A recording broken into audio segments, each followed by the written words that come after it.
Hey, I'm Moan, and in this video I'm going to be teaching you and my wife Paige how to dribble a basketball. I'll be breaking it down into what I think are the 3 keys in learning to dribble a basketball well. Number 1, use your finger pad. Number 2, protect the ball. And number 3, look up. Let's get started. The first key is to use your finger pad. Your finger pad includes all 5 of your fingers, and it also includes this area right outside the palm, or the inside of your knuckles. But the finger pad doesn't include the palm itself. So when I'm dribbling, I want the ball to be touching my finger pad, but not my palm. A couple other things that's good to remember is that your hand should be relaxed, and also when you're dribbling, you want your hand to be touching the ball for as much of the dribble motion as possible. So I don't want to be doing this. I want to be doing this. Now we're going to have Paige try those things out. Dribble with your finger pad. Don't let it touch the palm. That's good. Keep your hand relaxed. Make sure you're touching the ball as much as you can throughout the dribble. Awesome, that's good.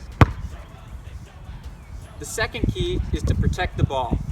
So I'm going to start by bending my knees and leaning down a little bit with my back so that my dribble is closer to the ground. The next thing I'm going to do is I'm going to go from an open stance to a closed stance. That way this side of my body can protect the ball from my defender. The next thing I'll want to do is make sure I have my off arm out in front of me so that the defender can't reach in and steal the ball as easily. And then the last thing I want to make sure is that my dribble is as far back as possible. So I don't want to be doing those things and then be dribbling out in front of me. I want to have my dribble back behind me so that it's protected. So now let's have Paige try those things out. So bend down a little bit, keep your dribble low, then get into a closed stance so that you're protecting the ball for me. That's good. Your arm out, protect the ball, and she's keeping her dribble back. That's awesome. The third key is to look up.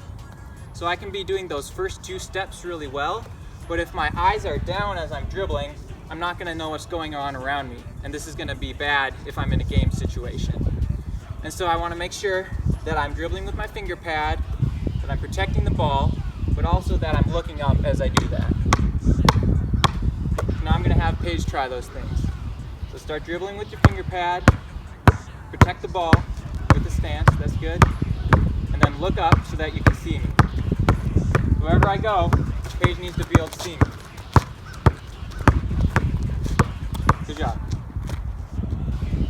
So now that we've talked about the 3 keys to dribbling a basketball well, I want to give you a drill that you can use to practice those keys in a fast-paced, competitive way. This is called the dribble knockout drill, and you need 2 or more people to do it. Each person needs a ball, and you define a boundary that you have to stay inside.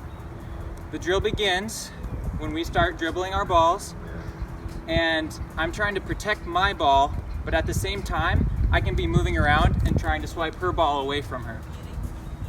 And so if I lose my dribble or if I step out of bounds, then I'm out. And to win the game, you need to be the last person dribbling the ball inside the boundary. So we'll give you an example of what this looks like.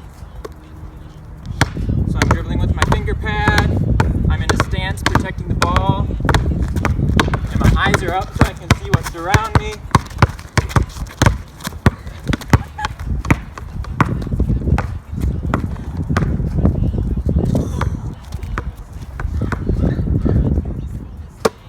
Well, that's a wrap. I hope you enjoyed the video. Make sure you have some fun dribbling.